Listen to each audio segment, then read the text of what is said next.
One lion is a problem. 6 lions? That's not a pride. That's a tactical biological unit with a kill count that would make a warlord blush.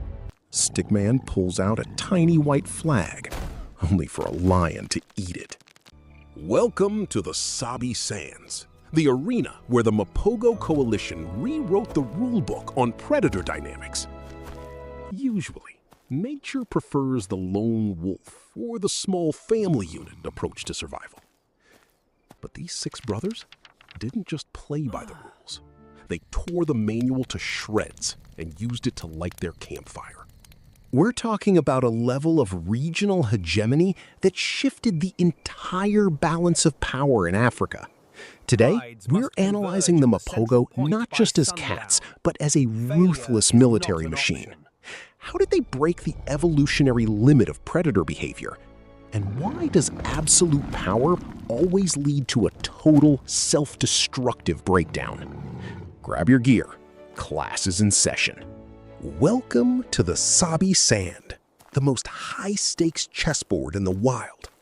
Imagine a place where every blade of grass hides a predator. Usually, in the Lion Kingdom, evolution sets a hard cap. 2 to 4 males in a coalition. It's the sweet spot for balance and survival. See? It's complicated. Keeping a team together is a nightmare. But then, the Mapogo arrived. 6 brothers, acting not like a typical pride, but as a biological military unit. They broke every rule in the evolutionary playbook, turning the Sabi Sand into their personal war zone. If you think 6 lions sounds like a nightmare, hit that subscribe button to keep up with the full tactical breakdown of the Mapogo Empire. To understand the Mapogo, we have to go back to the Sparta Pride, a genetic power keg. You had 5 brothers: Pretty Boy, Rasta, Kinky Tail, Dreadlock, and the infamously aggressive Mr. T. Now, nature usually keeps groups small to avoid internal competition. But this wasn't just a pride. It was a tactical unit in the making. Then, the anomaly appeared. Makulu, an older, battle-hardened drifter who simply walked into their lives. Instead of a fight to the death, they formed an unlikely alliance. Think of Makulu as the veteran drill sergeant and the Sparta boys as the raw, chaotic recruits.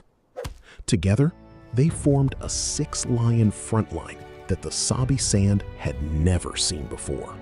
If you think this 6-lion juggernaut sounds intense, wait until you see the math behind their first coordinated takedowns. Make sure you're subscribed, because the next breakdown explains how they effectively turned the entire savannah into their personal training ground. Now let's talk about the hardware. To take down a 900-kilogram Cape buffalo, you're not just fighting muscle, you're fighting physics. A solo lion has to gamble. If they miss that neck bite, they risk a shattered rib or a horn to the gut. It's a high-stakes lottery. But the Mapogo weren't gambling. They were running a tactical operation. A lone lion deals with resistance. The Mapogo dealt in pure, overwhelming kinetic energy. When they hit, they distribute the weight so the prey can't pivot. By hunting as a 6-man unit, they minimize the calorie burn while maximizing the kill efficiency. They weren't just eating. They were dominating the thermodynamics of the savannah. If you're wondering how they managed to maintain such a brutal reign for so long without burning out, hit that subscribe button, because our next part shows how they turned territorial warfare into a full-scale empire. By 2006, the Mapogo were a motorized infantry division. Their first major theater was the Ottawa Pride. In a brutal display of evolutionary cold logic, they executed a systematic campaign of infanticide. It sounds horrific, but in the brutal calculus of survival, they were resetting the clock to ensure the pride focused only on their genetic line. But they didn't rely on claws alone. They used psychological warfare. They would patrol the perimeter, scent marking every bush and rock, essentially drawing a red zone of death over 70,000 hectares. By the time a rival male heard their synchronized, earth-shaking roars, the psychological damage was already done. If you think the Mapogo's tactics were savage, wait until you see how they handled the neighboring coalitions. Hit that subscribe button and turn on notifications so you don't miss the next stage of this brutal conquest. The Mapogo coalition didn't just settle for the typical snacks. They turned their attention toward the heavy armor of the savanna, hippos, and juvenile elephants. In the animal kingdom, this is a dangerous game of risk versus reward. A single hippo can crush a lion's ribcage with a single snap of its jaws. Most lions wouldn't dare approach a hippo, but the Mapogo were tactical machines. They analyzed the caloric output of these giants and decided the payout was worth the medical bills. It's cold biological math. You're trading safety for fuel. And when you have 6 lions working in tandem, the odds of success shift dramatically in your favor. If you're finding this tactical breakdown as wild as I am, make sure you're subscribed so you don't miss the final part where we look at how this unstoppable empire finally met its match. But power is a parasite. When you're at the top, the only thing left to conquer is each other. The Mapogo coalition started showing cracks in their armor, specifically between the veteran Makulu and the aggressive, short-fused Mr. T.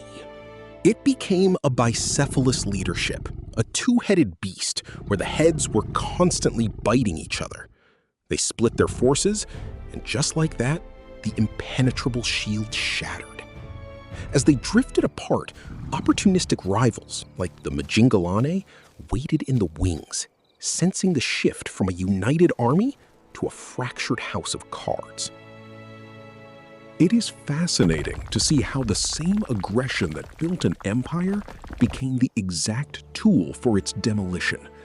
If you want to see how the rivals eventually exploited these cracks, make sure you're following the series so you don't miss the final downfall. Every empire faces the inevitable sunset. For the Mapogo, the clock started ticking in 2010 when the Majingalane, a coalition of 4 ruthless younger males, decided to claim the throne. The Mapogo had spent years dominating, but their overconfidence had turned into a tactical blind spot. They were masters of the old guard, yet they were caught off guard by the sheer speed and synchronized aggression of this new generation. The 2010 ambush was the turning point. The Mapogo didn't just lose a skirmish, they lost their invincibility. It was a brutal reminder that in the wild, military supremacy is fleeting. It's fascinating to watch history repeat itself, but the Majingalane's tactics are even wilder than you think. Hit that subscribe button to see how they finished what they started in our next breakdown. The clock finally struck 0 for the Mapogo. By 2012, most of the kings were gone, leaving only the legend himself, Mr. T. The end came for Mr. T not with a whimper, but in a final, brutal encounter with the Salati coalition. He fought until the very last breath, a solo act of defiance against impossible odds. Was it an evolutionary success, or just a localized extinction event? In the wild, there is no sentiment. These 6 lions didn't just rule, they recalibrated the ecosystem. But nature has a way of resetting the board. Every king eventually turns to dust. The cycle is absolute, and no amount of raw power can pause the clock. If you're fascinated by the brutal chess game of survival in the wild, make sure you're subscribed, because our next breakdown examines why some predators choose the pack over the throne. In the end, nature doesn't care about your kill-death ratio or your tactical unit size. Even a pride of 6 is just a temporary glitch in the brutal equation of the savannah. The Mapogo ruled with an iron claw, but time eventually collected its tax from them too. So, if you're ever out in the bush and hear a roar, don't look for a strategy. Just run. Lessons learned: strength is fleeting, but a quick exit strategy is forever. Thanks for watching.